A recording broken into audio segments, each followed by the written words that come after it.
दिन प्रतिदिन डीजल और पेट्रोल की कीमतें आसमान छू रही है। आम जनता इस महंगाई के दंश से धाराशाही हो चुकी है।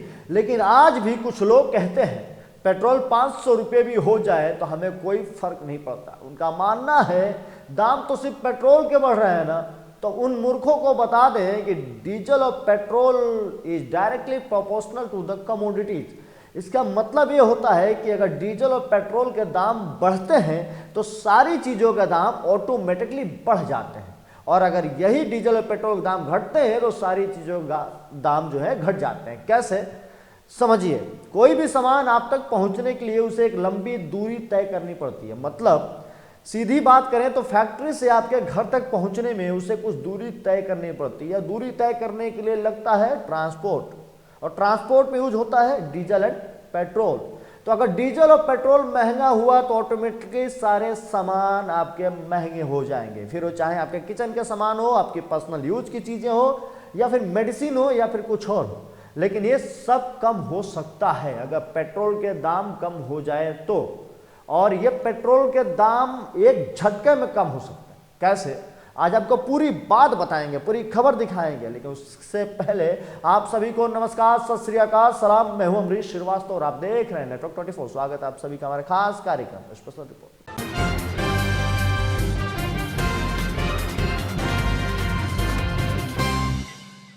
आज किसी भी प्रदेश में पेट्रोल 100 रुपये से कम नहीं है। अभी कुछ दिन पहले पेट्रोल 101 रुपया था, मतलब 101 रुपया 19 पैसे था।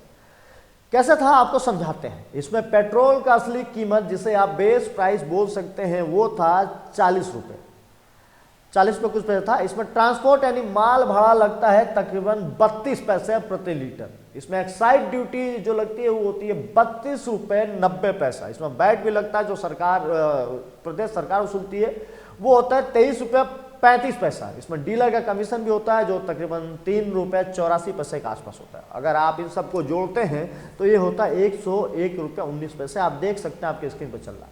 लेकिन अगर हम कहें कि अगर सरकार चाहे तो यही पेट्रोल है, 101 रुपया 19 पैसे वाला पेट्रोल आपको 56 रुपये 44 पैसे के आसपास में मिल सकता है। अब आप सोच रहे होंगे कैसे, तो चलिए आपको बताते हैं।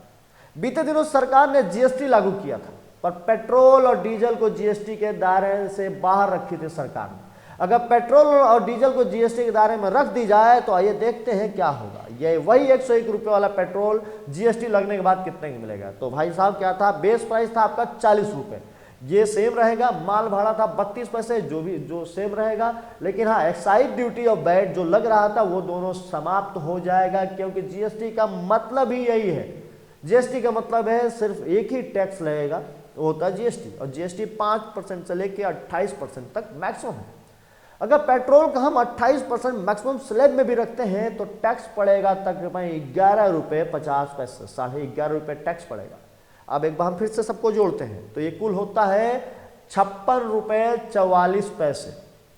कहाँ 101 रुपये 19 पैसे और कहाँ 56 रुपये 44 पैसे।